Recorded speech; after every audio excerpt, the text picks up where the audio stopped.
వాక్యము కొరకు యోహాను రాసిన ప్రకటన గ్రంథము 2వ అధ్యాయము 20వ వచనము. పోయిన బైబిల్ స్టడీలో కూడా అలాగే యోహాను రాసిన మొదటి పత్రిక 2వ అధ్యాయము 14వ వచనము 20వ వచనం రెండు మనము చదువుకున్నాము. అలాగే ఈ సమయంలో కూడా 20వ వచనము చదువుకుందాం. యోహాను రాసిన ప్రకటన గ్రంథం 2వ అధ్యాయము 20వ వచనము మనము చదువుకుందాం. ఈ 14వ వచనం ఇదే అధ్యాయంలో 20వ వచనం రెండు వచనాలు పోయినసారి చదువుకున్నాం. ఒకసారి తర్వాత మనం జ్ఞాపకం చేస్తాం. సరే, ఇప్పుడైతే 20వ వచనం మనం చదువుకుందాం. 2వ అధ్యాయము 20వ వచనం. అయినను నీ మీద తప్పు ఒకటి నేను మోపవలసి ఉన్నది, ఏమనగా తాను ప్రవక్తినని చెప్పుకొనుచున్న యెజబేలును స్త్రీని నీవు ఉండనిచ్చుచున్నావు. జారత్వము చేయుటకును విగ్రహములకు బలించిన వాటిని తినుటకును అది నా దాసులకు బోధించుచు వారిని మోసపరచుచున్నది.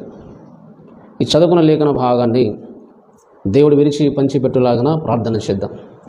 స్తోత్రము నాయన, పరిశుద్ధుడా, మహోన్నతుడా, సర్వశక్తిగల దేవా, ప్రభువా, ఈ చదువుకున్న లేఖన భాగాన్ని ఈరోజు పరిశుద్ధాత్మ దేవా నువ్వుదే ఈ లేఖన రాయించిన వాడు కనుక నువ్వే మాకు బోధించుమని, విరిచి పంచిపెట్టుమని, నా మనోన్నతను వెలిగించండి, నా హృదయం వెలిగించండి ప్రభువా. వినివారి మనోన్నతను వెలిగించిన హృదయం తెరవండి, మాతో అందరితో మాట్లాడమని, ఈ సత్యమును తెలుసుకుంటూ సహాయం చేయమని ప్రభువా. ప్రతి అబద్ధమును ప్రభువా విసర్జించుటకు, వాక్య వ్యతిరేకమైన ప్రతి బోధను ప్రభువా విసర్జించుటకు మాకు కృప చూపమని, సహాయం చేయమని, సర్వసత్యంలో నడిపించమని పరిశుద్ధాత్మ దేవాన్ని వందనాలు స్తోత్రం చెల్లిస్తూ, మా మధ్య ఉన్నందుకునికి స్తోత్రం, బోధించబోతున్న దేవానికి స్తోత్రం. అయ్యా ప్రభా, నీకే మహిమ ఘనత చెల్లిస్తూ యేసునామములో ప్రార్థిస్తున్నాం తండ్రి, ఆమేన్. క్రీస్తునందు దేవుని బిడ్డలారా, మరి పోయిన బుధవారం రోజు బైబిల్ స్టడీలో బిలాము బోధ మరియు యెజబేలు బోధ ఏమిటో మనము పోయిన బుధవారం మనం జ్ఞాపకం చేసుకున్నాం. అలాగే బిలాము బోధ అలాగే యెజబేలు బోధ అనేది దాదాపు సేమ్గా ఒకటిగా మనకు కనబడుతున్నాయి కనుక. కానీ ఈ రెండు విషయాలు అనేక పాఠం నేర్చుకోవాలి, కానీ ఇక్కడ ఒకే ఒక సందేశం నేర్చుకొని మనం ముగించుకుందాం. అలాగే ప్రియులారా, తప్పు ఒకటి మోపవలసి ఉన్నదని దేవుడు 18వ వచనం ప్రకారం తుయతైరలో సంఘపు దూతకు ఇలాగు రాయము అని చెబుతున్నాడు. దేవుడే చెబుతున్నాడు. ఎందుకంటే ఈ తుయతైర సంఘములో ఉన్న సంఘపు దూతతో ఈ విషయాన్ని, అలాగే యేసుక్రీస్తు ప్రభువారు మాట్లాడుతున్న అగ్నిజ్వాలల వంటి 18వ వచనం, అగ్నిజ్వాలల వంటి కన్నులను అపరంజిని పోలిన పాదములు గల దేవుని కుమారుడు చెప్పు సంగతులేమనగా. ఈ 7 సంఘాలకు దేవుడు రాసేటప్పుడు, అలాగే ఆయన ఎలాంటి వాడో, యేసు ప్రభు ఎలా ఉంటాడో, ఎలాంటి పోలిక కలిగి ఉన్నాడో ఆయన గురించి ప్రత్యక్షపరుస్తూ, తన సంఘంలోనూ మంచి విషయాన్ని మెచ్చుకుంటూ, అలాగే తప్పులను అలాగే కనబరచడము, తప్పును తెలియపరచడము ఈ 2వ అధ్యాయంలో ఒక ఉద్దేశం. అలాగే జయించు వారికి దేవుడు ఇచ్చే ఆశీర్వాదం ఏంటో, బహుమానం ఏమిటో అలాగే ఇక్కడ చెప్పబడడం జరిగింది. హల్లెలూయా. కనుక ఈ తుయతైర సంఘంలో ఉన్న మంచితనాన్ని మెచ్చుకున్నాడు. 19వ వచనం, నీ క్రియలను, నీ ప్రేమను, నీ విశ్వాసమును, నీ పరిచర్యను, నీ సహనమును నేను ఎరుగుదును. నీ మొదటి క్రియల కన్నా నీ కడపటి క్రియలు మరి ఎక్కువైనవని ఎరుగుదును. అన్ని విషయాలు బాగుంది, విశ్వాసం బాగుంది, నీలో ప్రేమ బాగుంది, క్రియలు బాగున్నాయి, పరిచర్య బాగుంది, సహనము బాగుంది.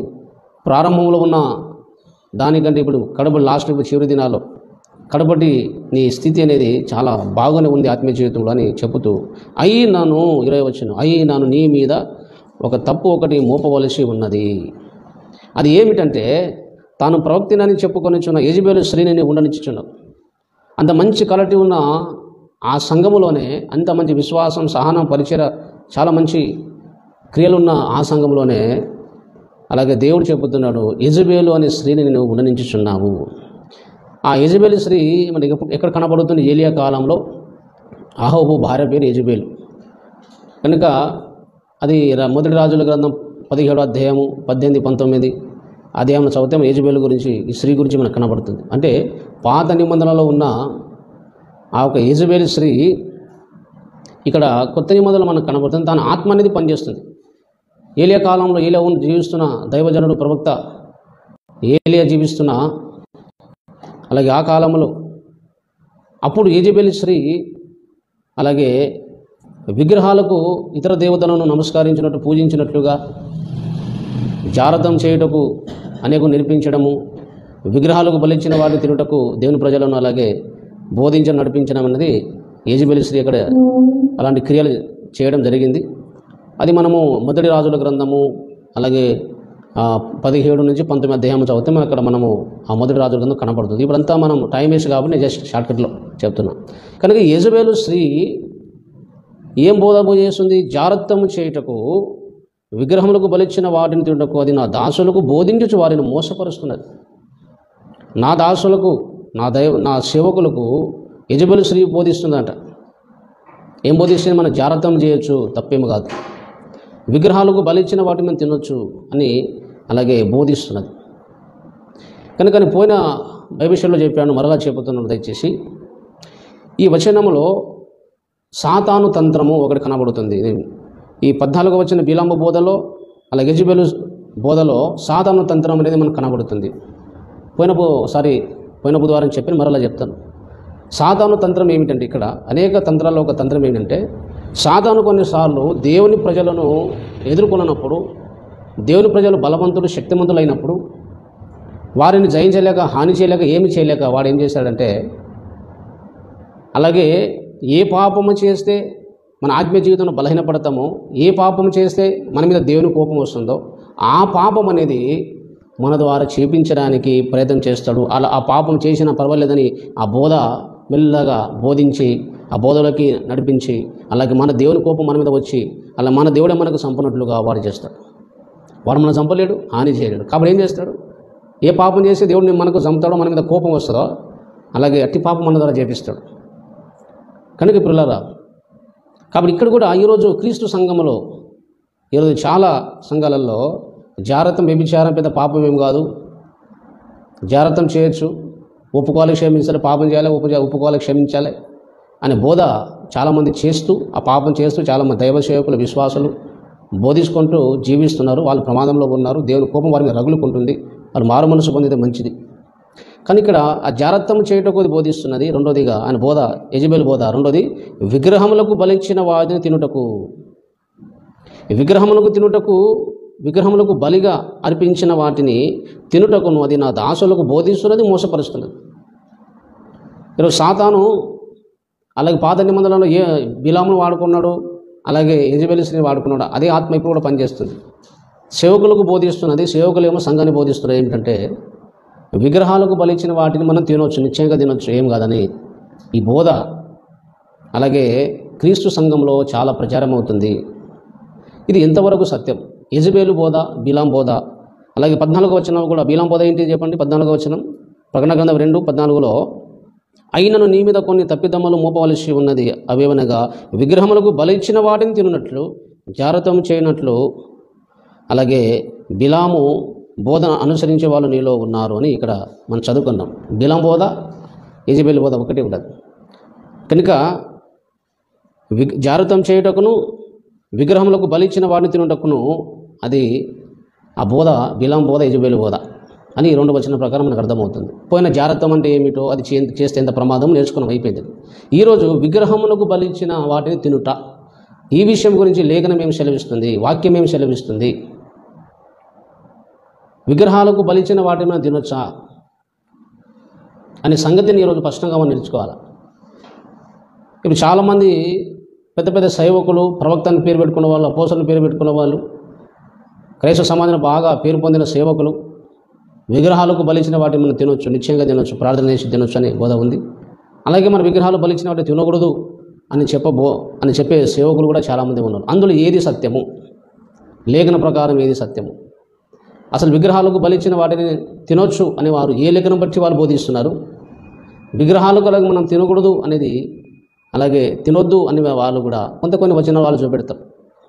ఈ 2 విషయాలు ఏది సత్యము? విగ్రహాలకు బలిచ్చిన వాటిని మనం తినొచ్చా? విగ్రహాలకు అలాగే పెట్టిన ప్రసాదం మనం తినొచ్చా? అలాగే విగ్రహాలకు బలిచ్చిన మేకలను, కోళ్లను మనం ఏదైతే అర్పిస్తున్న వాటిని మనం తినొచ్చా? విగ్రహాలు బలి అర్పించిన అంటే మేకలు, జంతువులు అవి అన్నమాట. అలాగే అందులో ప్రసాదాలు కూడా అర్పిస్తారు. అవి మనం తినొచ్చా, ఒక క్రైస్తవుడు తినొచ్చా తినకూడదా అని ఈ విషయాన్ని ఈరోజు మనము స్పష్టంగా నేర్చుకోబోతున్నాం. కనుక క్రీస్తున్న దేవుని బిడ్డలారా, విగ్రహాలకు బలిచ్చిన వాటిని తినొచ్చు అనేది చాలామంది దైవ సేవకులు అలాగే చెబుతున్నారు. వాళ్ళు ఏ వచనంను బట్టి విగ్రహాలకు బలిచ్చిన వాటిని తినవచ్చు అని బోధిస్తున్నారు అంటే దయచేసి మనం చూద్దాం. వాళ్ళ ఒక వాదన ఏమిటో మనం చూద్దాం ఒకసారి. దయచేసి వాళ్ళు ఏ వచనాన్ని బట్టి వాళ్ళు తినొచ్చు అని అంటున్నారు. వాళ్ళు విగ్రహాలకు బలి ఇచ్చిన వాటిని తినవచ్చు అని ప్రార్థన చేసి మనం తినవచ్చు అని బోధించే సేవకులు ఏ వచనాన్ని బట్టి వాళ్ళు బోధిస్తున్నారు? మొట్టమొదటిగా రోమపత్రిక 14వ అధ్యాయము 20 వచనము కూడా వాళ్ళు చాలామంది వాడుకుంటున్నారు. 14:20 వచనం ప్రకారం, భోజనం నిమిత్తము దేవుని పనిని పాడు చేయకుడి, సమస్త పదార్థములు పవిత్రమే. సమస్త పదార్థములు పవిత్రములే కానీ అనుమానముతో తినువానికి అది దోషము.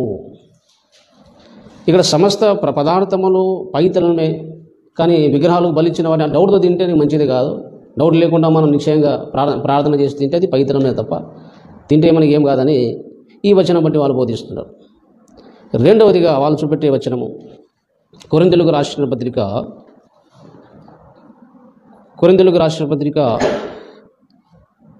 8వ అధ్యాయము అలాగే 4వ వచనం చూస్తే, కాబట్టి విగ్రహములకు బలిగా అర్పించే వాటి విషయం. దేవునికి స్తోత్రం. లైట్ పోయింది. దేవునికి మహిమ కలుగును గాక. దేవునికి స్తోత్రం. హల్లెలూయా. ఓకే, కనబడుతుందా? ఓకేనా? సరే, కరెంట్ పోవడం జరిగింది ఇక్కడ, అయినా పర్వాలేదు. కనుక మనకు వాయిస్ వస్తే చాలు, కొద్దిసేపు తర్వాత కరెంట్ వస్తుంది సున్నాంలో.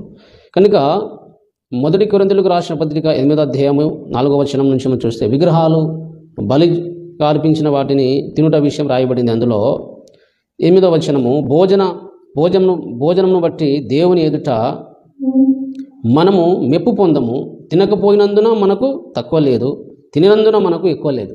తింటే ఏం కాదు, తినకపోతే ఏం కదా బాబు. కాబట్టి దాన్ని దేవుడు తింటే మనం మెచ్చుకోడు, తినకపోతే కూడా మెచ్చుకోడు.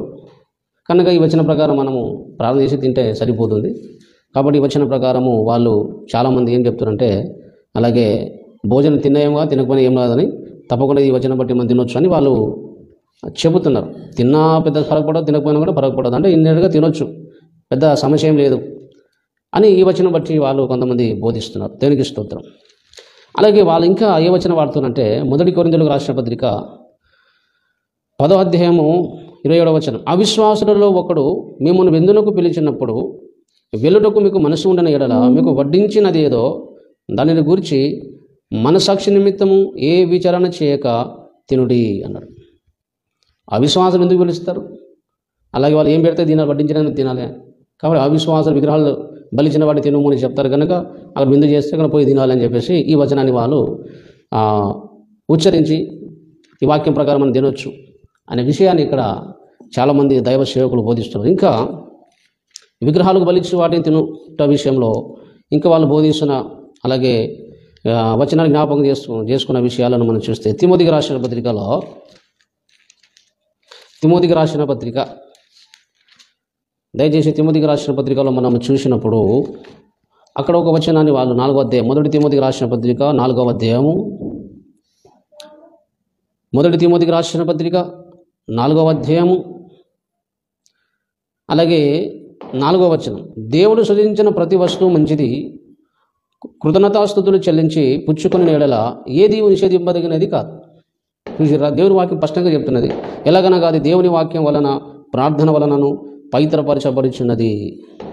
వాక్యం ద్వారా ప్రార్థన ద్వారా పవిత్రపరచబడు. దేవుడు సృజించిన ప్రతి వస్తువు మంచిది కాబట్టి కృతజ్ఞతాస్తుతులు చెల్లించి ప్రార్థిస్తే విగ్రహాలు బలించిన వాటి కూడా పవిత్రంగా అయిపోతే తినొచ్చు అని ఈ వచనం బట్టి వాళ్ళు బోధిస్తున్నారు. కనుక పిల్లారా, కాబట్టి ఈ వచనాన్ని బట్టి విగ్రహాలకు బలించి వాటిని మనము తినొచ్చు అని ఈ చెప్పిన వచనాలను ఆధారం చేసుకొని చాలామంది సేవకులు, వారు చాలా సీనియర్ మోస్ట్ సేవకులు, చాలా క్రైస్తవ సమాజం చాలా పబ్లిసిటీ అయిన సేవకులు ఈ వచనం బట్టి విగ్రహాలకు బలిచ్చి ఇచ్చిన వాటిని మనం తినొచ్చు అని అలాగే బోధిస్తున్నారు. కానీ దేవుని వాక్యము వక్రీకరిస్తున్నారు. ఇది తప్పు. విగ్రహాలకు బలించిన వాటి మనము తినకూడదని డైరెక్ట్ వచ్చిన మనకు, అలాగే మన ప్రకటన గ్రంథము 2వ అధ్యాయం 20వ వచనంలో మనం చదువుకున్నాం. అది తప్పునారా తప్పు. విగ్రహాలకు బలించిన వాటిని మనం తినడానికి వీల్లేదు. అది యెజబెలు బోధ, అది బిలాము బోధ. ప్రకటన గ్రంథం 2వ అధ్యాయము 14వ వచనం ప్రకారం, అలాగే 20వ వచనం ప్రకారము అది యెజబెలు బోధ. నా దాసులను బోధిస్తూ అది మోసం చేస్తున్నది, అని ఏదో నష్టం ఉంది. దేవుడు మనకు తినొద్దు అంటున్నాడంటే తింటే ఏదో నష్టం ఉంది కాబట్టి దేవుడు అంటాడు, ఉట్టిగా అన్నాడు. అది యెజబెలు బోధ, అది నా దాసులకు బోధిస్తున్నది. సేవకులు బోధిస్తున్నారు, సేవకులేమో సంఘానికి బోధిస్తున్నారు. కాబట్టి దానిలో నష్టం ఉంది, అది తప్పు అని దేవుడు చెప్తున్నాడు. మరి దేవుడు అంటే డైరెక్ట్ విగ్రహాలు బలించిన వాటిని తినకూడదు, అది ఆ దాసును మోసపరుస్తున్నది, అది తప్పును దేవుడు చెప్పిన తర్వాత మరి వీళ్ళెందుకు అట్లాగూ వచనాలను వాడుకొని విగ్రహాలు బలించిన వాటిని మనం తినొచ్చు, ప్రసాదం తినొచ్చు, మేక తినొచ్చు, అన్ని తినొచ్చు అని చెప్తున్నారు. అంటే వాస్తవం చెప్పాలంటే కొంతమంది దైవ సేవకులు, అలాగే రహస్యంగా కొంతమంది ప్రత్యక్షంగా విగ్రహాలకు నమస్కారం చేసే కొంతమంది సేవకులు ఉన్నారు.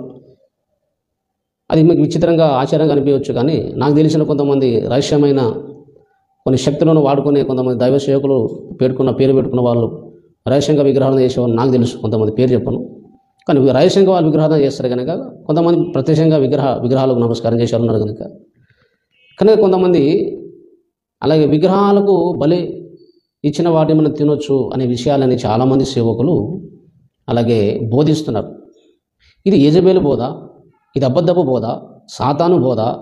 దీని ద్వారా మనకి ఎంతో నష్టము, ఆత్మీయ జీవితం ఏదో నష్టం మనకు ఉంది కాబట్టి దేవుడు అది తప్పు అంటున్నాడు. అది నా దాసులకు బోధిస్తూ మోసపరుస్తుందని చెప్తున్నాడు. కనుక పిల్లారా, వారు చెప్పిన వచనాలలో ఎంతవరకు వాస్తవం ఉందో ఒకసారి మనము చూద్దాం.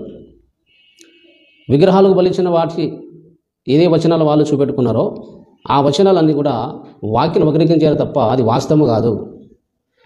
కనుక మీరు ఈ వాక్యం, ఈ ప్రసంగము చివరి వరకు వింటే మీకు తెలుస్తుంది. కొంతమంది ఆవేశపడి తొందరపడి గాబరు చేసి ఇది తప్పుని అనుకోవడానికి వీల్లేదు. లాస్ట్ వరకు వినండి. ఏమైనా సందేహం ఉంటే కూడా మీరు కామెంట్ రూపంలో చేయొచ్చు. కనుక పిల్లలారా, ఇప్పుడు దాకా విగ్రహాలకు బలి ఇచ్చు వారిని తినవచ్చు అని చూపిన ప్రతి లేఖనం కూడా వక్రీకరించడమే.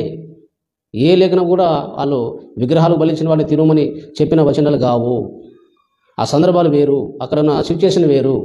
కానీ వీళ్ళు వాళ్ళ విగ్రహార్థన రహస్యంగా చేస్తారు. కొంతమంది కనుక ప్రజలను మెప్పు పొందడానికి, కొంతమంది లేకపోతే యెజబెలు ఆత్మతో నింపబడిన వారు, కొంతమంది భ్రష్టులైన వారు, దురాత్మచే నడిపించబడిన వారు, కొంతమంది విగ్రహాలు బలించిన వాటిని మీరు తినమని అలాగే వచనాలను వాడుకొని వక్రీకరిస్తున్నారు. దయచేసి ఇక్కడ చూడండి, ఎలా వక్రీకరించాడో ఒకసారి చూడండి. ఇక్కడ ఇప్పుడు తిమోతి రాసిన పత్రిక ప్రకారం వాళ్ళు ఏమంటున్నారు, మనము 4వ అధ్యాయము 4వ వచనంలో దేవుడు సృజించిన ప్రతి వస్తువు మంచిది. 1 తిమోతి 4వ అధ్యాయము 4వ వచనం, దేవుడు సృజించిన ప్రతి వస్తువు మంచిది, కృతజ్ఞతాస్తుతులు చెల్లించి పుచ్చుకొనిన ఎడల ఏది నిషేధింపదనేది కాదు అని అంటున్నారు. అంటే ప్రతి వస్తువు మనము అలాగే మంచిదే కనుక మనము దేవునికి శుద్ధి చెల్లించి ప్రార్థన చేస్తే అది పవిత్రపరచబడుతుందని ఇక రాయబడింది, వాస్తవమే. కానీ ఇక్కడ ఈ 4వ అధ్యాయంలో ఈ వచనము విగ్రహాలకు బలి అర్పించిన వాటి గురించి రాయబడలేదు. తిమోతికి రాసిన పత్రిక 4వ అధ్యాయంలో ఇక్కడ విగ్రహాలకు బలించిన వాటిని ఆ వస్తువుల గురించి రాయబడలేదు. ఇక్కడ దేవుడు సృష్టించిన ప్రతి వస్తువు మంచిదంటే దేవుడు సృష్టించిన కొన్ని వస్తువులను మనము తినొచ్చు అని కొంతమంది, తినకూడదని కొంతమంది అంటున్నారు. విగ్రహాలు బలించిన వాటి గురించి ఈ సబ్జెక్ట్ కాదు. ఇక్కడ విగ్రహాలు బలించిన వాటిని తినట విషయంలో ఇక్కడ కాదు. అంటే ఈ లోకంలో తినే ఆహార వస్తువులలో కొన్ని విషయాలను కొంతమంది మనం తినొద్దని కొంతమంది బోధిస్తున్నారు. వాళ్ళ గురించి ఇక్కడ పౌలు రాస్తున్నాడు. అంతేగాని ఇక్కడ విగ్రహాలకు బలించిన వాటి విషయం గురించి ఈ అధ్యాయం రాయబడలేదు. మేబీ ఇక్కడ కొంతమంది పంది తినకూడదు అనొచ్చు, ధర్మశాస్త్రం ప్రకారం కొన్ని జంతువు తినొద్దన్నాడు దేవుడు పాత నిబంధనలో, ఆ విషయం ఉండొచ్చు. లేకపోతే దేవుడు సృజించిన ప్రతి వస్తువు మంచిది. ఇక్కడ చూడండి, ఇక్కడ దానికంటే మనము ముందుగా 3వ వచనం చూస్తే, ఆ అబద్ధికులు వాత వేయబడిన మన సాక్షి గల వారి వివాహమును నిషేధించచ్చు, సత్య విషయమై అనుభవ జ్ఞానం గల విశ్వాసులు కృతజ్ఞతాస్తుతులు చెల్లించి పుచ్చుకొని నిమిత్తము దేవుడు సృజించిన ఆహార వస్తువులను కొన్నిటిని తినుట మానవలనని చెబుతుందరు. ఈ లోకంలో ఉన్న కొన్ని వస్తువులు, ఆహార వస్తువులు, దేవుడు సృజించిన కొన్ని ఆహార వస్తువులు కొన్ని తినొచ్చు, కొన్ని తినకూడదు. ఆ విషయం గురించి ఇక్కడ చెప్పబడింది. కానీ విగ్రహాలకు బలిగా అర్పించిన వస్తువులు మనం తినచ్చా తినకూడదు ఆ సంగతి ఇక్కడ కాదు కాన్సెప్ట్. ఇక్కడ వక్రీకరిస్తారు చాలామంది. దేవుడు సృష్టించిన కొన్ని వస్తువులు తినాలి, కొన్ని తినకూడదని ఒక బోధ ఒకటి ఉన్నది. ఇప్పుడు కూడా చాలామంది పంది తినాలి వద్దని తినకూడదనే వాళ్ళు కూడా ఉన్నారు. ఇప్పుడు పాత నిబంధనలో పంది తినొద్దు, కొత్త నిబంధనలో ప్రతి జంతువు తినొచ్చు. ఏ జంతువు తినడానికి ఆపేక్షణ లేదు, ప్రతి జంతువు కూడా తినొచ్చు. కనుక దేవుడు సృజించిన ఆహార వస్తువులు గురించి మాట్లాడు తప్ప విగ్రహాలకు బలించిన వాటి గురించి ఇక్కడ కాదు. కొన్ని వస్తువులు తినొద్దు, కొన్నిటి మీద తినాలి అని అంటారు. కానీ పౌలు ఏమంటాడు, దేవుడు సృష్టించిన ప్రతి వస్తువు మంచిదే, కృతజ్ఞతాస్తుతులు చెల్లించి అలాగే మనము ప్రార్థన ద్వారా మనం పుచ్చుకుంటే అన్ని పవిత్రమైనదే అని అంటున్నాడు ఇక్కడ. కానీ విగ్రహాలకు బలించిన వాటి గురించి ఈ వచనం రాయబడలేదు, ఇక లేదు ఇక్కడ.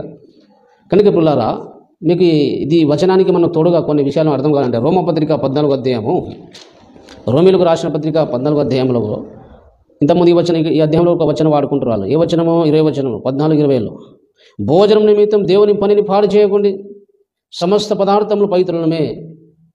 సమస్త పదార్థం పవిత్రమే కాబట్టి విగ్రహాలు అర్పించిన అన్నీ కూడా పవిత్రమే. ప్రార్థన చేస్తే దేవుడి పవిత్ర పరిస్థితి తినొచ్చు, ఈ వచనం కూడా వాడుకుంటాడు. కానీ ఇక్కడ ఏ ఆహార వస్తువుల గురించి మాట్లాడుతున్నాడు?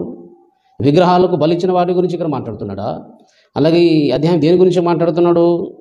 దయచేసి భోజనం నిమిత్తము అన్నాడు. ఏ భోజనము?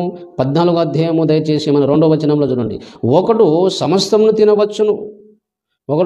తినవచ్చునని నమ్ముచున్నాడు, మరి ఒకడు బలహీనుడై ఉండి కూరగాయలనే తినుచున్నాడు. తినువాడు తినని వారికి తుణికింపకూడదు, తినని వాడు తినువానికి తీర్పు తీర్చకూడదు. ఇక్కడ ఈ రోమపత్రిక 14వ అధ్యాయము విగ్రహాలకు బలిచ్చిన వాటి విషయము రాయబడలేదు. ఇక్కడ ఏం జరుగుతుంది విషయం ఏమిటంటే, ఈ 14వ అధ్యాయం 2వ వచనం ప్రకారం ఒకడు అన్ని తినొచ్చు, అన్ని కూరగాయలు తినొచ్చు, ప్రతి వస్తువు తినొచ్చు ఒకడు అంటున్నాడు. ఇంకోటి ఏమంటున్నాడు? వాడు కూరగాయలే తినాలంటాడు ఒకడు. ఇంకోటి ఏమంటాడు? కూరగాయలు మనం తినొద్దు, మనం మటనే తిన ఒకడు అంటాడు.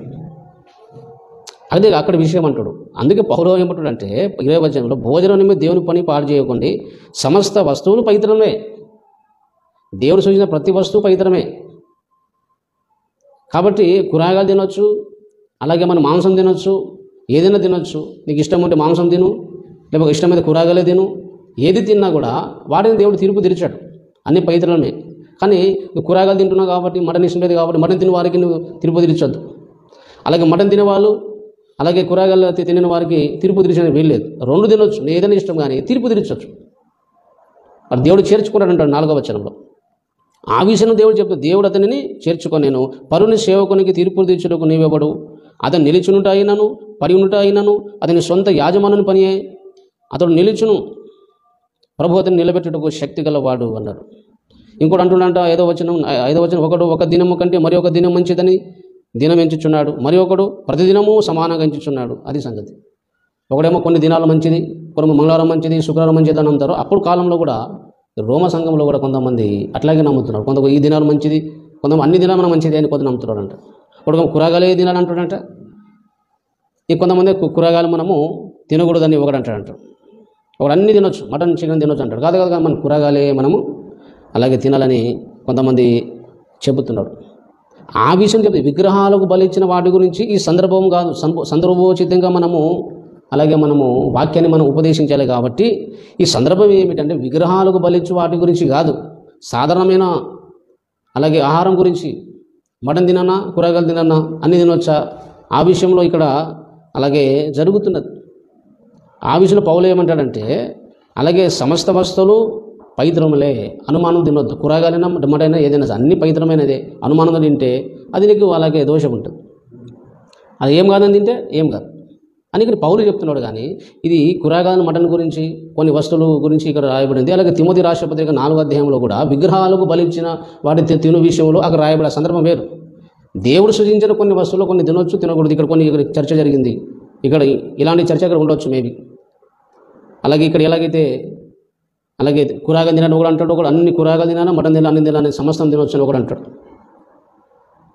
కాబట్టి పిల్లారా, ఇలాంటి సందర్భమే తిమోతి రాసిన పత్రిక 4వ అధ్యాయంలో కూడా దేవుడు సృజించిన కొన్ని వస్తువులను కొన్ని దినాలకు తినకూడదని, అలాగే మరి వారు నమ్ముతున్న ఆచారం అన్నిలో రక్షణ పొందారు కాబట్టి, కొన్ని వాళ్ళు యూదుల నుంచి రక్షణ పొందిన వారు కానీ పాత ధర్మశాస్త్ర ప్రకారం కొన్ని జంతువు తినకూడదు కదా, అలాంటి విషయాలు అక్కడ ఉండొచ్చు. కానీ విగ్రహాలకు బలిచ్చిన వాటి విషయంలో అది కాదు, ఒక సందర్భం కాదు. ఇక్కడ కూడా అది కాదు. ఇక్కడ కూరగాయలు తినన్నా లేకపోతే మాంసం తినాలి వద్ద, ఆ విషయంలో అంటే పౌలు అంటున్నాడు, అరే బాబు కూరగాయలైనా మటన్ అయినా అన్ని కూడా సమస్త వస్తువులు పవిత్రమే, అన్ని తినవచ్చు, అనుమానం తింటే నీకు దోషం అయితే అంటాడు. హల్లెలూయా. కానీ ఇక్కడ విగ్రహాలకు బలి ఇచ్చిన వాడి తిను విషయం ఆ సందర్భం కాదనమాట ఇది. హల్లెలూయా. కానీ ఈ వాక్యం కూడా వక్రీకరిస్తున్నాడు. తిమోతి రాసిన పత్రిక 4వ అధ్యాయము 3-4 వచనాలు కూడా వక్రీకరిస్తున్నారు. తప్పు అని అంటున్నాను నేను. హల్లెలూయా.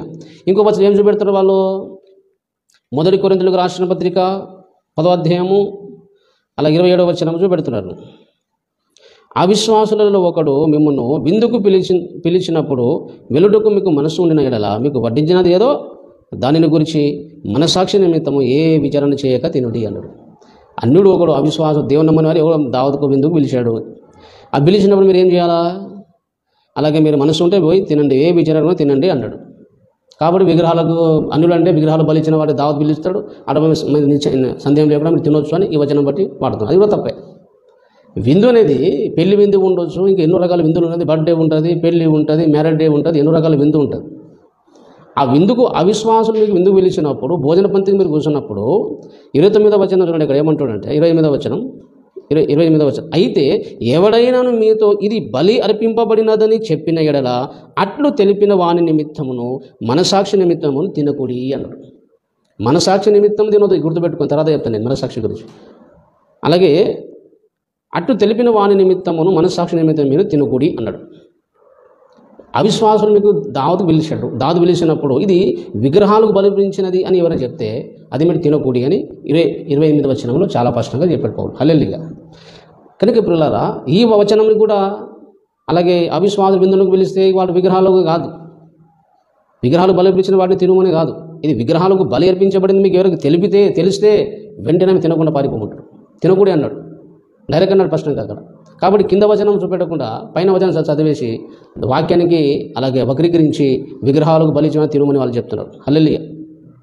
కనుక ప్రియులారా, ఈ వచనాలన్నీ కూడా వక్రీకరించాను తప్ప సందర్భోచితంగా మనం ఇంకా పైన వచనం కింద వచనం మనం చూస్తే విగ్రహాలకు బలి అర్పించిన వాడిని తినమని చెప్పే ఈ బోధ, యెజబేలు బోధ, బిలాము బోధ, సాతాను బోధ అది వాక్య విరుద్ధము, సత్యాన్ని విరుద్ధము, అబద్ధము. కాబట్టి వాళ్ళు సందర్భం వేరు, కానీ నన్ను వక్రీకరించుకుంటారు అన్నమాట. ఎలా వక్రీకరించారో నేను చెప్పాను ఇప్పుడు. మరి సత్యం ఏంటిది పాస్టర్ గారు? సత్యం ఏంటి, వాస్తవం ఏంటిది? మరి విగ్రహాలు బలికిచ్చిన వాటిని మేము తినొచ్చు అని మీరు తినకూడదు, అది తప్పు. అలాంటి బోధ బోధించేవారు వాక్యాన్ని వక్రీకరిస్తున్నారు. సందర్భోచితంగా వాళ్ళు మాట్లాడడం లేదు. ఆ సందర్భం వేరు, వాళ్ళు చెప్పేది వేరు. వాక్యాన్ని వక్రీకరిస్తున్నారు, వాళ్ళు అనుకూలంగా మార్చుకుంటున్నారు. వాస్తవాన్ని విగ్రహాలకు బలిచ్చిన వాటిని మీరు తినకూడదు, ఇది సైతాన్ బోధ, యెజబేలు బోధ అని మీరు అంత గట్టిగా చెప్తున్నారు. దీనికి వచనం ఏంటిది, కారణం ఏంటిది మరి చెప్పండి అని మీరు తప్పకుండా అడుగుతారు. హల్లెలూయా. కాబట్టి విగ్రహాలకు బలిచ్చు వాటి విషయంలో అది ప్రసాదమైన ఒక మేక కానీ కోడి కానీ జంతువులు కానీ అర్పించబడితే వాటిని మనం తినకూడదు 100%. ఇది లేఖన సత్యం. హల్లెలూయా. బైబిల్లో డైరెక్ట్ దేవుడు ఒక విషయాన్ని చేయకూడదు అని చెప్పిన తర్వాత, డైరెక్ట్ వచనం ఉన్న తర్వాత ఇంకా దానికి మనం ఇంకా కొత్తగా మనము లాజిక్లు మాట్లాడి దానికి ఇటులు తిప్పి చెప్పడానికి వీళ్ళు. డైరెక్ట్ చెప్పిన తర్వాత, డైరెక్ట్ వచనానికి చేయకూడదు అని చెప్పిన తర్వాత ఇంకా దానికి ఇంకో ఆపోజిట్ వాక్యం అనేది ఉండదు. విగ్రహాలకు బలిచ్చిన వాటిని తినకూడదు అని చాలా స్పష్టంగా దేవుడు డైరెక్ట్గా చెప్పాడు. ఎక్కడెక్కడ చెప్పాడు? దయచేసి మీరు చూడండి, అపోస్తుల కార్యములు చూడండి. అపోస్తుల కార్యం విగ్రహాలకు బలిచ్చిన వాటిని తినకూడదని దేవుడు డైరెక్ట్ స్పష్టంగా చెప్పాడు. ఎవరు కనిపించే కావడానికి అవకాశం లేదు. అలాగే ఎవ్వరు కూడా మర్మం కాదు, అది పెద్ద కఠినమైన విషయం కూడా కాదు. తెలుగు చదువు వస్తే చాలు.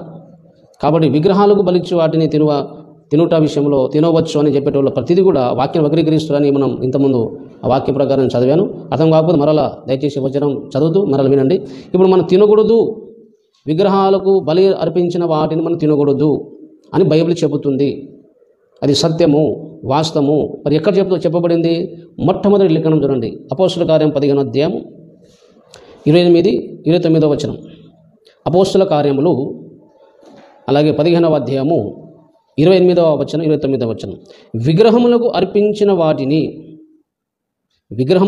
అర్పించిన వాటిని రక్తమును గొంతు పిసికి చంపిన దానిని జారత్వమును విసర్జింపవలెను. ఇక్కడ విసర్జించాలంటుంటే దేవుడు.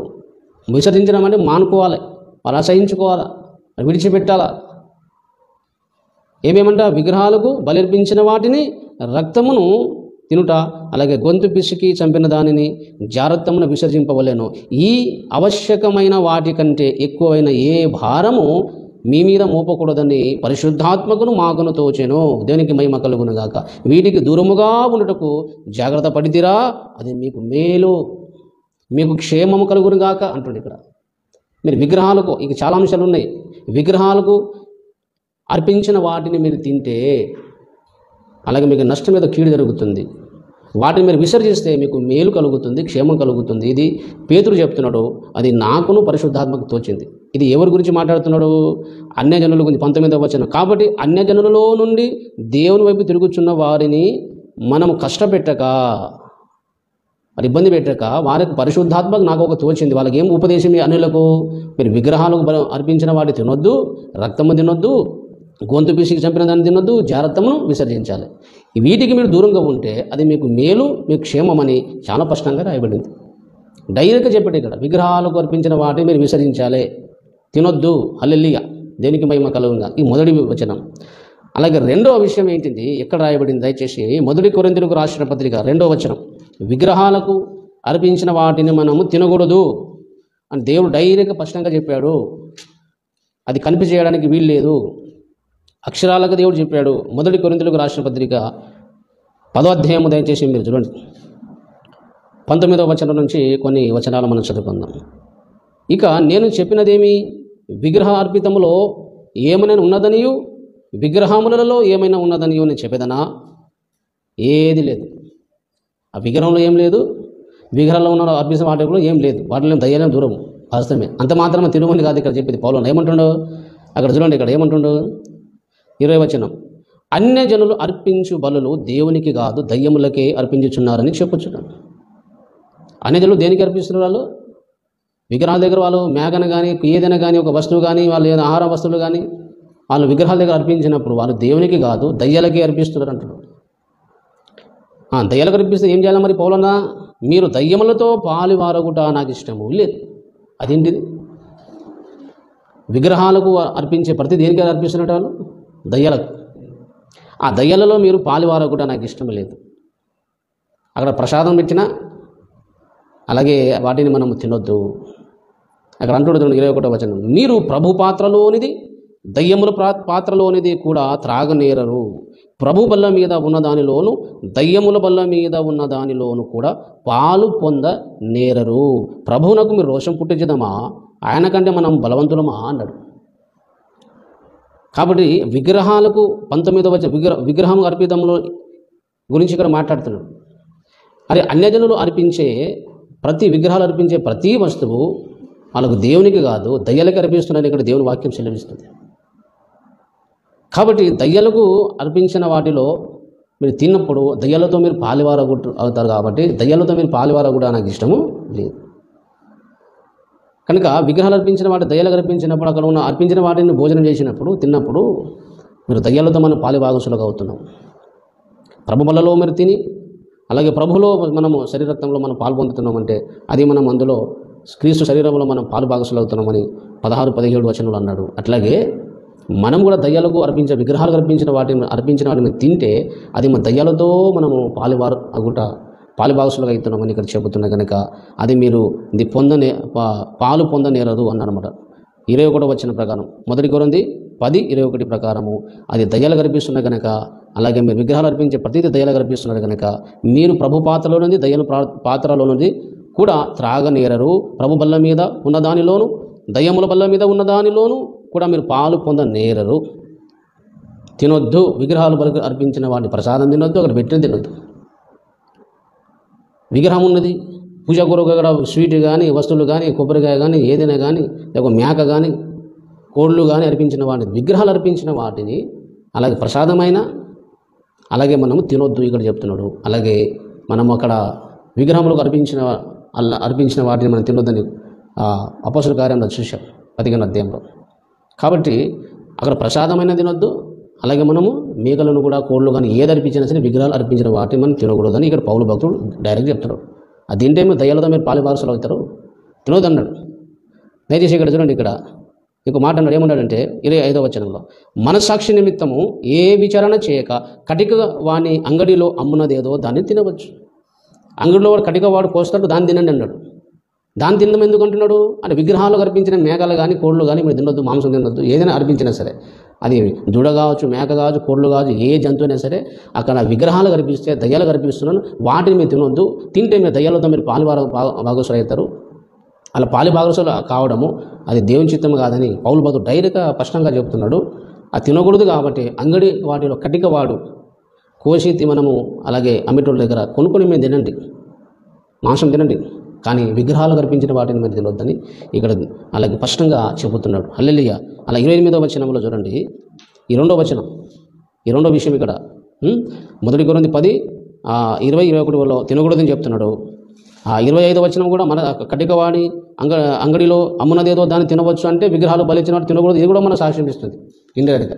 అలాగే డైరెక్ట్గా 28వ వచనం చూడండి, అయితే ఎవడైనా మీతో ఇది బలి అర్పించబడినదని చెప్పిన ఎడల అట్లు తెలిపిన వాని నిమిత్తమును మనస్సాక్షి నిమిత్తము తినకుడి అన్నాడు. అవిశ్వాసులు ఎవరైనా మీకు దేవుని నమ్మిన వారు దోస్తులో ఫ్రెండ్లో ఎవరో ఒక మీకు దావతు పిలిచారు. అది మనకు ఒకసారి దయచేసి ఎవరైనా ఇది దేవునికి అర్పించబడినది, మా దేవునికి దగ్గర మేక కోశం, కోడి కోశము అని ఎవరు ప్రసాదం ఇచ్చినది, ఇది దేవునికి మా దేవునికి అర్పించిన విగ్రహాలు అర్పించిన అని ఎవరైనా చెప్తే వాటిని మీరు తినకూడి అన్నాడు. Direct statement. కనుక ఇక్కడ 28వ వచనము 21వ వచనం కూడా మనం తినకూడదే అని అపోస్తలుడైన పౌలు భక్తుడు చెప్తున్నాడు. విగ్రహాలకు బలిచిన వాడు తినకూడదని ఇక్కడ మనం ఈ అధ్యాయం కూడా మనం చెప్పడు. అలాగే పిల్లలారా, ఇంకా ఇక్కడ రాయబడింది దయచేసి మరి చూడండి, ఇక్కడ 8వ అధ్యాయము 1 కొరింథీయులకు రాసిన పత్రిక 8వ అధ్యాయము 1 కొరింథీయులకు రాసిన పత్రిక 8వ అధ్యాయము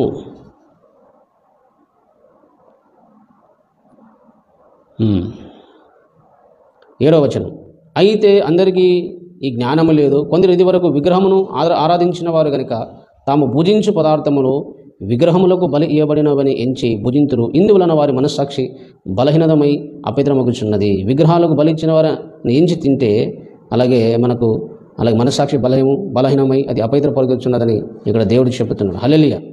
కనుక పిల్లలారా, అలాగే ఈ ప్రకటన గ్రంథంలో ఏం చెప్తున్నాడు చూడండి, డైరెక్ట్గా మనము పేతురు భక్తుడు అపోస్తుల కార్యము 15వ అధ్యాయం ప్రకారమేమో అపోస్తుల బోధ ఏంటిది, విగ్రహాలకు బలిగా అర్పించిన వాటి ప్రసాదమైన జంతువులైన వాటిని తినొచ్చా తినకూడదు 100% తినొద్దు డైరెక్ట్ చెప్పాడు. పేతురు భక్తుడు అపోస్తుల కార్యం 15వ అధ్యాయం చెప్పాడు. పౌలు 10వ అధ్యాయము 20 వచనం 21వ వచనంలోను 28వ వచనంలోను డైరెక్ట్గా తినకూడదని చెప్పాడు. అలాగే యోహాను భక్తుడు అపోస్తులైన యోహాను ఏం చెప్తున్నాడు 2వ అధ్యాయంలో, ఇంతకుముందు మనం చదివాము, ఒకసారి చూద్దాం దయచేసి చూడండి. ఇక్కడ 2వ అధ్యాయము 14వ వచనం, అయినను నేను నీ మీద, యోహాను రాసిన ప్రకటన గ్రంథము 2వ అధ్యాయము 14వ వచనం, అయినను నేను నీ మీద కొన్ని తప్పిదములు మోపవలసి ఉన్నది. ఆ తప్పు ఏంటిది యేసయ్య అంటే, అవేవనగా విగ్రహములకు బలి ఇచ్చిన వాటిని తినునట్లు జాగ్రత్తము చేయనట్లు ఇశ్రాయేలులకు ఊరి ఒడ్డుమని బాలాకునకు నేర్పిన బిలామును బోధను అనుసరించి వారు నీలో ఉన్నారు. ఇది తప్పు అని యేసయ్య అంటున్నాడు. ఇది బిలాం బోధ అంటాడు. ఇది మన ఊరి అవుతుంది, మన ప్రమాదము. ఊరి అంటే అర్థం ఏంటిది?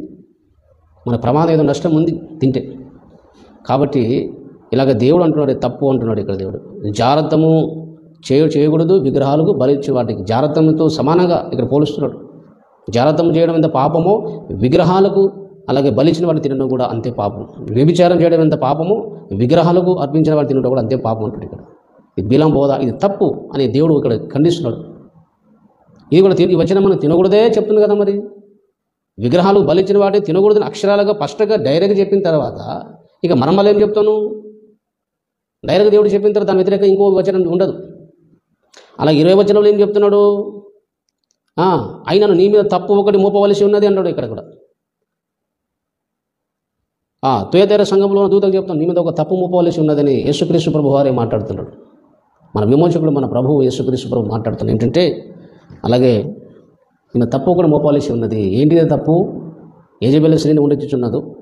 యెజబెల్ అనే స్త్రీని ఉండని నేను నించుచున్నావు. అది ఏం చేస్తున్నట్టు, అది జాగ్రత్తం చేయుటకు, అలా విగ్రహములకు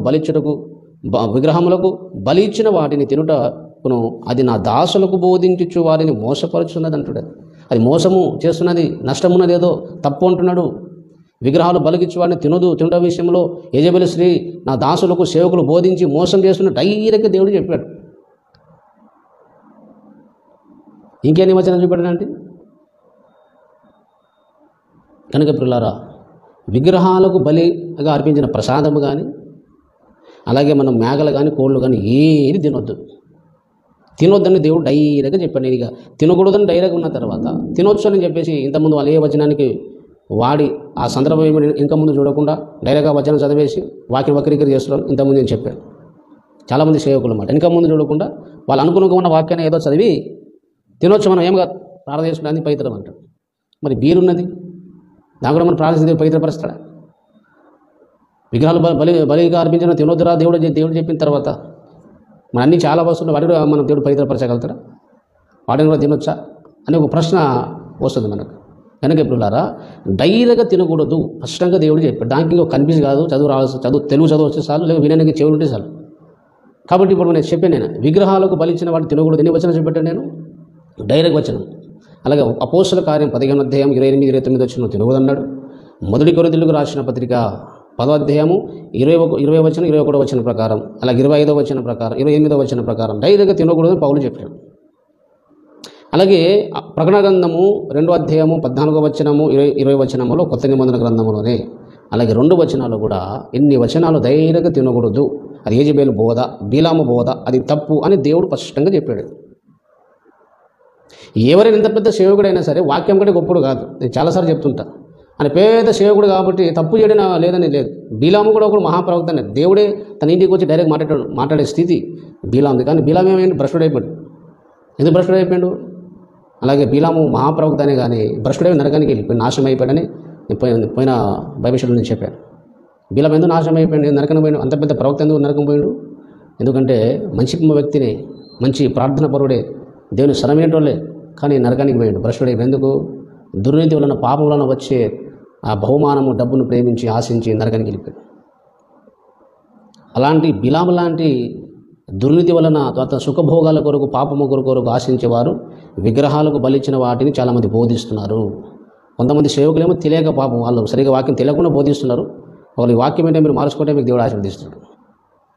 అలాగే కొంతమంది ఏమో తెలుసు వాళ్ళ స్వార్థం కోసం వారు రహస్యంగా విగ్రహార్థన చేస్తారు కాబట్టి, పబ్లిక్గా కొంతమంది సేవ విగ్రహార్థన చేశారు కాబట్టి దాన్ని కవర్ చేసుకోవడానికి ఏదో ఒక వచనం వాడుకొని చెప్తారు తప్ప ఆ సందర్భం ఏంటో చూడరు, వెనుక ముందు చూసే లేదు, ఏం లేదు. డైరెక్ట్గా దేవుడు ఇన్ని వచనాలు తినకూడదని చెప్పిన తర్వాత ఆ సందర్భం చూడకుండా ఏదో ఒక వచనం చూపెట్టి తినొచ్చు, మనం ప్రారంభిస్తే తినొచ్చు అని అంటున్నారు.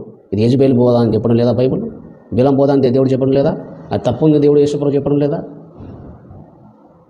చాలామంది సేవకులు భ్రష్టుడైపోయి వారు రహస్యంగా విగ్రహార్థన చేస్తూ చాలామందిని విగ్రహాలు బలిగరిపి ప్రార్థించి తినవచ్చు ఏం కాదు అని బోధిస్తూ చాలామంది దైవ సేవకులు కూడా విగ్రహాలకు బలిచ్చిన వాడు తింటున్నారు.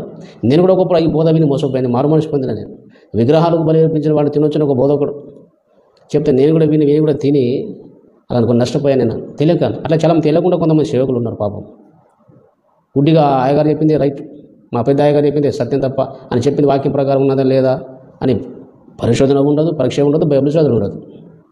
గుడ్డిగా ఫాలో కావడం. అయ్యగారు చెప్పిందే దేవుడు చెప్పినట్టే. మరి బీలాం చెప్పింది దేవుడు చెప్పినట్టే అని అనుకుంటే నడుస్తుందా? బీలాం భ్రష్టుడు కాలేదా? కాబట్టి ఎవరైనా భ్రష్టుడుగా అవకాశం ఉంది. కాబట్టి ప్రియులారా, క్రీస్తు దేవుని ప్రియులారా, ఇది యెజెబెలు బోధ, బిలాము బోధ. విగ్రహాలకు బలించిన వాటిని మనం తినొద్దు, ప్రసాదం తినొద్దు, మేక కానీ కోళ్ళు కానీ తినొద్దు. చాలామంది ఒక ప్రశ్న అడుగుతారు, మరి సీట్ హౌస్లో కూడా అగరబత్తి రాస్తారు కదా, సీట్ హౌస్లో కూడా అగరబత్తి రాస్తారు, అక్కడ అన్నీ చేస్తాడు, మరి మా సీట్ హౌస్లోకి స్వీట్ తినొచ్చా అనే ఒక ప్రశ్న మనకు ఈ వస్తుంది. మనకు సీట్ హౌస్లో మనం ఏమైనా విగ్రహాలు సీట్ హౌస్లో మీరు పోయినా ఎక్కడ షాప్లో పోయినా సరే వాళ్ళు దేవుని దగ్గర ప్రసాదం పెడతారు, కొన్ని వాటిని తినకూడదు అంటాడు. అలాగే స్వీట్ హౌస్ అనేది అన్ని స్వీట్ హౌస్ మీద విగ్రహాలు అర్పిస్తారు వాళ్ళు. ఆ విగ్రహాల దగ్గర పెట్టినది విగ్రహాలకు మనం మేక కానీ కోడి కానీ దేవత మీద కానీ పేరు చెప్పి విగ్రహానికి బలర్పిస్తే వాటిని మనం తినొచ్చు. స్వీట్ హౌస్లో అన్ని మొత్తం సీట్లో అన్ని విగ్రహాలు అర్పించారు. ఆ దేవుని దగ్గర కొన్ని సీట్లే అర్పిస్తారు, అది తినొద్దు అంటాడు. అక్కడ అగరబత్తి రాసినంత చేసినంత మాత్రం విగ్రహాలు అర్పించినట్టు కాదు, దాన్ని అమ్ముడు పోవాలని వాళ్ళు ప్రార్థన చేస్తారు. వాళ్ళ దృష్టికి అయితే విగ్రహంలో సీటు కానీ ఏదైనా సరే కానీ ఏ వస్తువులు తినే ఆనేది ఉంటే మనం అన్ని కొనుక్కొని మనం తినొచ్చు. కానీ ఆ సీట్ అయినా ఆ వస్తువు అయినా విగ్రహాలకు బలిగా అర్పించిన వాటిని, అక్కడ ప్రసాదంలాగా అర్పించిన వాటిని మనము తెలిస్తే తినొద్దు. మేక కానీ కోళ్ళు కానీ విగ్రహాలకు బలి కనిపిస్తే దయ్యాలు కనిపిస్తున్నాయి కనుక అది తింటే దయ్యాలతో మనం పాలుబారగుసలు అవుతాం కనుక మనం వాటిని తినొద్దు. ఈ దేవుడు చాలా స్పష్టంగా చెప్తున్నాడు. హల్లెలూయా. ఇక్కడ అమ్ముకుంటే దాన్ని కొనుక్కొని తినండి. హల్లెలూయా. కాబట్టి చాలామంది ఏమంటారంటే, ఒక సేవకుడు, పెద్ద సేవకుడు అన్నాడు ఒక ఆయన, అన్యులు మనకు పిలుస్తారు, చాలా ప్రేమ మాట్లాడుతున్నారు చూడండి. చాలామంది దుర్బోధకులు, అబద్ధ బోధకులు తీయగా మాట్లాడి ఈ బోధ అనేది నెత్తిలెక్కిస్తారు. మనం అందరితో కలిసి ఉండాలి, ప్రేమ కలిగి ఉండాలి. అన్యులు మనం పిలుస్తారు, అది దేవతలు పూజిస్తారు. అక్కడ ప్రసాదం తినకుండా వడ్డింది తెలియదు అంటారు. మరి ప్రసాదమైన ఆ మేక అయినా సరే, ఆ కోడి అయినా సరే విగ్రహాలు అర్పించిన వాటింది కదా, తినకూడదు కదా. అందరూ మనం కలిసి ఉండాలి. అప్పుడు వాళ్ళ మీ విగ్రహాల దగ్గర మనం తినొచ్చు. ప్రార్థిస్తుంటే మనం అందరితో కలిసి ఉండాలి, మనం ప్రేమ కలిగి ఉండాలి. అంటే విగ్రహాలు అర్పించిన వాడిని తినే విషయంలోనే ప్రేమ చూపినట్ట. నేను ఉన్నాను, అన్య కుటుంబం నుంచి వచ్చాను. నేను మా బంధువులందరూ విగ్రహాలకు సంవత్సరానికి ఎన్నో దావాలు చేస్తున్నాను. నేను ఫోన్ తినని చెప్తాను. అంటే వాళ్ళు ఏమనుకుంటారు, ఇప్పుడు ఏమనుకుంటారు, అది నా దేవుడు చెప్పింది నాకు అవసరం లేదు. మళ్ళీ వాళ్ళు బాధలు ఉన్నప్పుడు నేను పోతా, రోగం ఉన్నప్పుడు పోతా, వాళ్ళ ఏమైనా సమస్య ఉంటే పోతా, ఆదరిస్తా, ధైర్య వేరే సమయం పోతా, లేదా వేరే టైంలో వాళ్ళ ఇంటికి రమ్మంటే పోతా, మటన్ చికెన్ పెట్టి తింటా. కానీ విగ్రహాలకు దేవతలకు అర్పించిన వాటిని తినకూడదు కాబట్టి తినను, మా దేవుడు వద్దని చెప్పిండు అని నేను వాళ్ళకంట. మీరు ఫీల్ కాకూడదు మీరు దయచేసి. ఎందుకంటే మామూలు టైంలో నాకు పిలవండి, అదే మటన్ చికెన్ బయట కొనుక్కొని పెట్టి నేను తింటాను, వస్తాను, ప్రేమ కలిగి ఉంటాను. అక్కడ విగ్రహాలు బలేర్పించిన వాటికి దావతకు వస్తేనే ప్రేమ చూపినట్ట. నా బంధువులందరూ నాకు అర్థమయ్యే విధంగా చెప్పిన వాళ్ళు అపార్థం చేసుకుని అది కోపం పెట్టుకోరు, ఏసఐ నమ్ముకుని తినరంట పాపం అంటారు. మామూలు టైంలో వాళ్ళు పోయిన వాళ్ళు మటన్ పెడతారు, వాళ్ళకి నేను పిలిచి మా దగ్గర మటన్ చికెన్ పెడతారు, నేను వాళ్ళకి పెడతాను, నాకు వాళ్ళు పెడతారు. వాళ్ళు బాధలు ఉండే, హాస్పిటల్ ఉండే బాధలు ప్రేమిస్తాను నేను. ఆ ప్రేమ చూపాలి, క్రీస్తు ప్రేమ చూపాలి. విగ్రహాలకు బలి ఇచ్చిన వాడు తింటేనే ప్రేమ చూపినట్ట, మటన్ పోయి తింటేనే, మేక తింటేనే, కోడి తింటేనే ప్రేమ చూపినట్ట. అప్పుడే వాళ్ళు నేర్చుకుంటారా? తప్పు అది చాలామంది సేవకులు అట్లా ఏదో అందరితో కలిసిమెలిసి ఉండాలంటే మిగతా రోజులు ప్రేమ చూపు. కష్టాలు ఉన్న అన్యులుగా ఈ బంధువులు అన్యులు ఎవరు ఉంటే, దేవుని నమ్మని వారు ఉంటే, కష్టాల్లో ఉంటే అదే పోండి, ఆదరించండి, హెల్ప్ చేయండి, డబ్బులు ఏ విధంగా ఉంటే ఆ విధంగా హెల్ప్ చేయండి, సహకరించండి, ప్రేమగా ఉండండి. కానీ ఆ ప్రేమ ఏంటిది? వాక్యం వద్దున పని మనం చేయదు కదా. విగ్రహాలు బలిచిన వాటిని తింటేనే మనం మెచ్చుకుంటే, వాళ్ళు మెచ్చుకుంటారు కానీ దేవుడు మెచ్చుకోడు కదా. వాళ్ళు మెప్పమని కోరుకోవద్దు. కాబట్టి పిల్లారా, మీరు మోసపోవద్దు దయచేసి. నా దాసులకు బోధిస్తూ మోసం చేస్తున్నాను. మరి తింటే ఏమైతే పాస్టర్ గారు? అదొక ప్రశ్న. సరే పోనీ ఏదో మనం తింటే ఏమవుతుంది? చచ్చిపోతామా, నరకం పోతామా అనేటోళ్ళు కూడా చాలామంది ఉండరు. దేవునికి ఇష్టం ఆ ప్రశ్న చాలా. సరే దేవుడు తిందా, మనం నరకం పోతాను, నేను తింటే నరకం పోతాను దేవుడు చెప్పిండా అంటే అబద్ధమా ఆడతాం, ఎవరో మోసం చేస్తాం, నరకం పోతావా అంటే నరకం పోయేది ఉంటేనే చేయవా?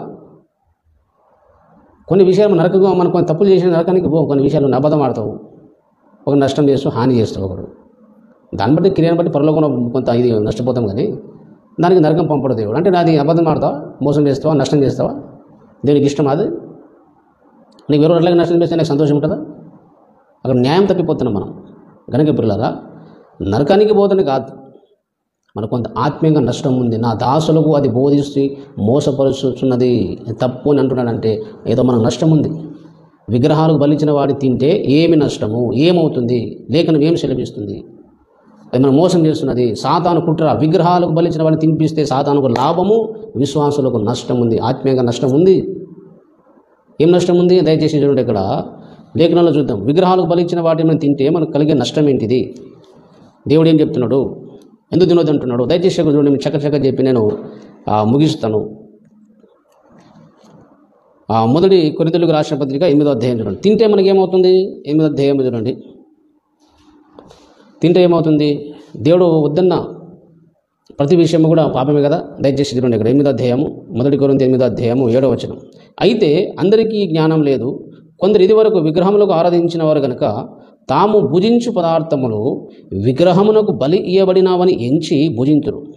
ఇందువలన వారి మనస్సాక్షి బలహీనమైనది, అపవిత్రమగుచున్నది.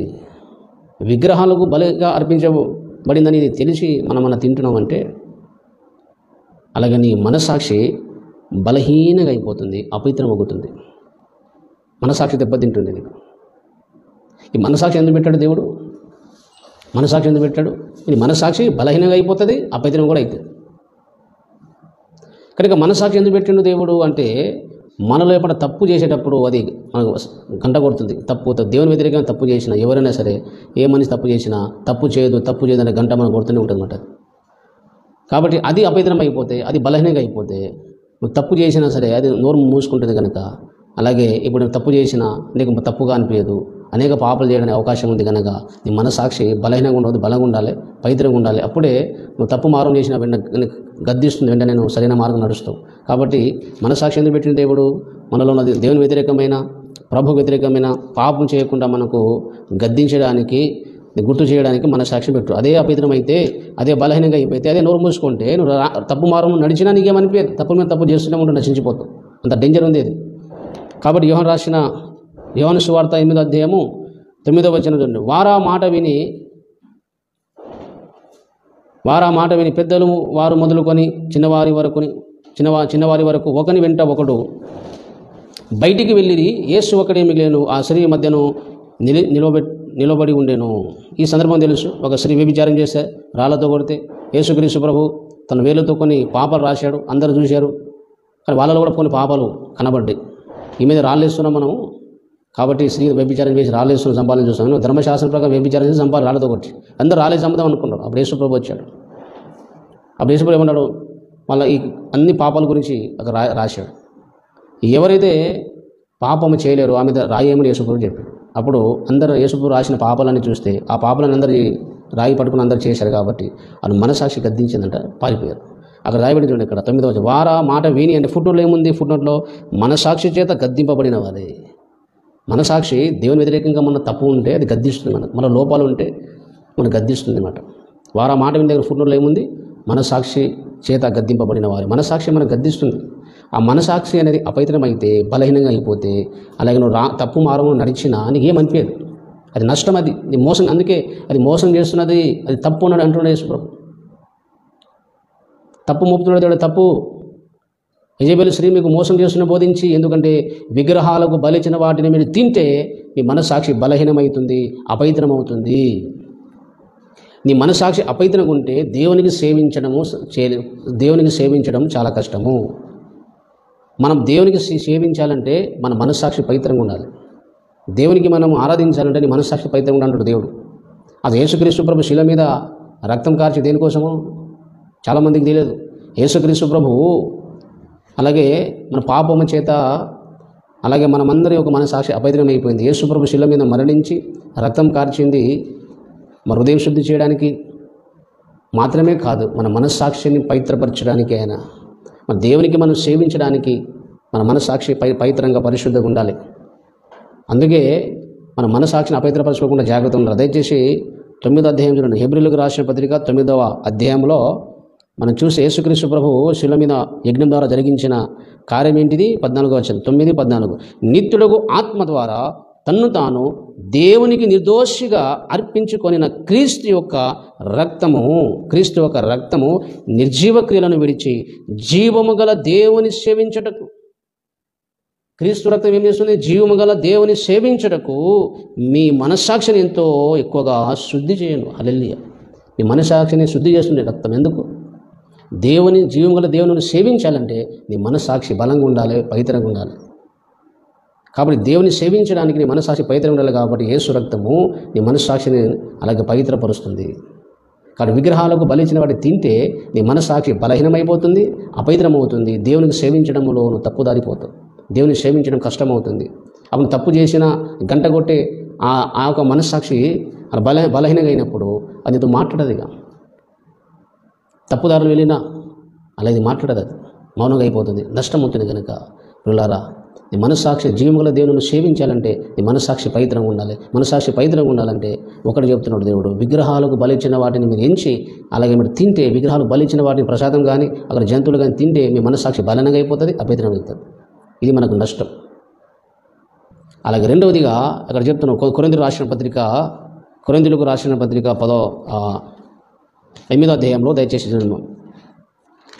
మొదటి కొరింథీయులకు రాసిన పత్రిక 8వ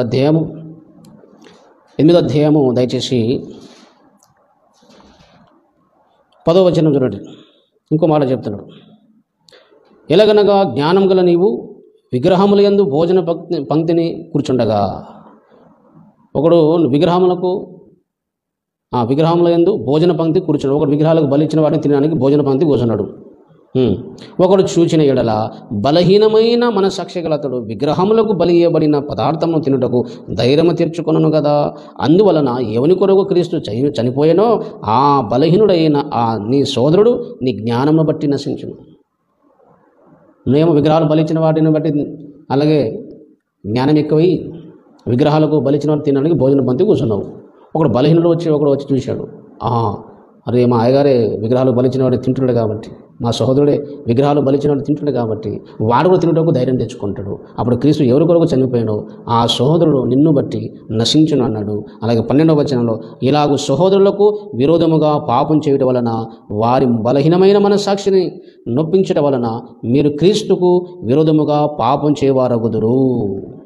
విగ్రహాలకు బలిచ్చిన వాటిని మనం తినడము పాపము. అలాగే మనను చూసి ఇంకా ఎవరైనా తినడానికి ధైర్యం తెచ్చుకుంటే నువ్వు క్రీస్తుకు విరోధంగా పాపం చేస్తున్నానని దేవుని వాక్యం స్పష్టంగా చెప్తుంది. మనం తినడం పాపము, మనం చూసి వేరే ఎవరైనా ధైర్యంగా తినడానికి ధైర్యం తెచ్చుకున్నాను, అది కూడా పాపం. నేనైతే క్షమాపణ అడుగుతాను. నేను కూడా ఒక బోధ విని నేను కూడా ఒకసారి తిన్నాను. విగ్రహాలు బలిచిన వాడు ఒకసారి 2 సార్లు తిన్నాను. ఎందుకంటే మా అయ్యగారు చెప్పింది కరెక్ట్ అనుకొని నేను మోసపోయినాను. ఈ ఊపిరి విషయం ఉన్నప్పుడు ఇదే బోధ విని నేను కూడా తిన్నప్పుడు సందర్భాలు ఉన్నాయి. అలా నేను దానికి క్షమాపణ అడుగుతాను. మారు మనసుకుంటాను యథార్థం. ఎందుకు తెలియకుండా మోసం, అలా తెలియకుండా చాలామంది సేవకులు ఉండొచ్చు. తెలియకుండా చేసినంత మాత్రంలో దేవుడు కృప చూపుతారు మారు మనసుకుంటే. కానీ దయచేసి విగ్రహాలకు బలిచ్చిన వాటిని మనము తినొద్దు. అది క్రీస్తు విరోధంగా పాపము. నీ మనస్సాక్షి బలహీనమవుతుంది. అలాగే అది అపవిత్రమవుతుంది, మనస్సాక్షి అపవిత్రమవుతుంది కనుక. అలాగే నీ మోసం చేస్తున్నది యెజబెలు స్త్రీ, అది తప్పు అని దేవుడు అంటున్నాడు, అది పాపం అంటున్నాడు. ఆ దయ్యాలతో మనం పాలుభాగస్తులుగా అవుతున్నామని చెప్తున్నాడు. కానీ ఇన్ని వచనాలు అంత నష్టం ఉండగా ఎందుకు తినాలంటే మనం ఆ తినలేక బతకలేమా? ఆ తినలేకపోతే అన్న జనుల దగ్గర మనం ప్రేమించలేమా? సువార్త చెప్పలేమా? నేను మా బంధువులు అందరి దగ్గర పోతాను నేను. కానీ విగ్రహాలు బలిచ్చిన వాళ్ళని తినను నేను. అయినా వాళ్ళకి సువార్త చెప్తాను. నేను వాళ్ళని ప్రేమిస్తాను, వాళ్ళు నన్ను ప్రేమిస్తారు, వాళ్ళు వింటారు, ప్రార్థన చేపించుకుంటారు. వాళ్ళు తినడానికి పోతేనే ప్రేమ చూపినట్ట. ఇదేం విచిత్రమో నాకు అర్థం కాదు. కాబట్టి పిల్లారా, ఎవరైనా విగ్రహాలకు బలిచ్చు వాటిని ప్రసాదము కానీ మేకలు కానీ కోళ్ళు కానీ ఏది అర్పించినా అది తింటే అది పాపము. అది మనస్సాక్షిని అపవిత్రపరుస్తుంది. అది నేను మనస్సాక్షి బలహీనపరుస్తుంది. జీవం గల దేవుని సేవించాలంటే నీ మనస్సాక్షి పవిత్రంగా ఉండాలని దేవుని వాక్యం సెలవిస్తుంది. అందుకే యేసు రక్తం అవసరం. అది పాపము, అది తప్పు, అది నేను మోసం చేస్తున్నది. సాతాను ఏం చేస్తుందంటే మనందరి మనస్సాక్షి బలహీనపరిచి అపవిత్రం చేసి దయ్యాలతో మనం పాలుభాగస్తులై, అలాగే మనము దేవుని వ్యతిరేకమైన పాపం నడిపించడానికి, మన మనస్సాక్షి పాడు చేయడానికి, అలాగే ఎలా చేయాలని దేవుడు ఆ సాతాను తంత్రం కలిగి ఉన్నాడంటే విగ్రహాలకు బలిచ్చిన వాడిని తినిపిస్తే, ఈ బోధ చేస్తే వాళ్ళ మనసాక్షి అపవిత్రం అవుతుంది, బలహీనపరచబడుతుంది. కానీ వాళ్ళు పాపం చేసిన ఆ గంట కొట్టదు మనసాక్షి, ఏం చెప్పదుగా. తప్పు మీద తప్పు చేసినా సరే మౌనంగా ఉంటుంది. అప్పుడు వీళ్ళు పాప మార్గం నడుస్తుంటారు, వాళ్ళ దేవుని కోపం పుట్టిస్తూనే ఉంటారు, వాళ్ళు చెడిపోతూనే ఉంటారు. అప్పుడు సాతానికి సంతోషము, నీకు నష్టం. కాబట్టి విగ్రహాలకు బలిర్పించిన వాటిని ప్రసాదమైన మేక కానీ జంతువులైనా ఏదైనా సరే అది 100% తినొద్దు. అది యెజబెలు బోధ, అది బిలాము బోధ. డైరెక్ట్గా తినొద్దని చెప్తున్నాడు. ఎవరు చెప్పినా వినడానికి వీల్లేదు. వాక్యం కంటే ఎవరు గొప్పడు కాదు, నేను గొప్పని కాదు, ఏ సేవకుడు గొప్పడు కాదు. మన వాక్యం ముఖ్యం తప్ప ఆ సేవకుడు అంత పెద్ద సేవకుడు చెప్పాడు కదా, ఆయనకు తెలియదువా, ఈయనకు తెలియదువా, మరి బిలాంకి తెలియదా? మరి బిలాం ఆ ప్రవక్తనే. మరి దుర్నీతిలో పాపంలో వచ్చి బహుమానం మనం ప్రేమించడం తెలియదు వానికి. అంత జ్ఞానం లేదా ప్రవక్త? తెలుసు, కానీ ఆశించి భ్రష్టుడైపోయాడు. ఎవరైనా భ్రష్టుడు కావచ్చు, రాంగ్ టీచింగ్ చేయొచ్చు. కాబట్టి ఎవరు నమ్మడానికి వీల్లేదు. వాక్యమే మనకు ముఖ్యము. వాక్యం కన్నా గొప్పలు ఎవరు కారు. కనుక ప్రియులారా, దయచేసి విగ్రహములకు బలిచిన వాటిని మనము తినకూడదు అని నేర్చుకున్నాము. అది యెజబెలు బోధ, బిలాము బోధ. ఈ వాక్యాన్ని దేవుడు దీవించి ఆశీర్వదించునుగాక. మీరు వింటే మారు మనసు పొందండి. అలాగే ఎవరైనా మీకు సందేహం ఉంటే మీరు కామెంట్ చేయొచ్చు. జాగ్రత్తగా వినండి. మరోసారి అర్థం కాకపోతే మళ్ళీ వినండి. నేను చెప్పిన వచనాన్ని సరిగ్గా స్పష్టంగా చదవండి. ఆ సందర్భం కూడా మీరు చూడండి. డైరెక్ట్గా ఇన్ని వచనాలు మనం తినకూడదని చెప్పిన తర్వాత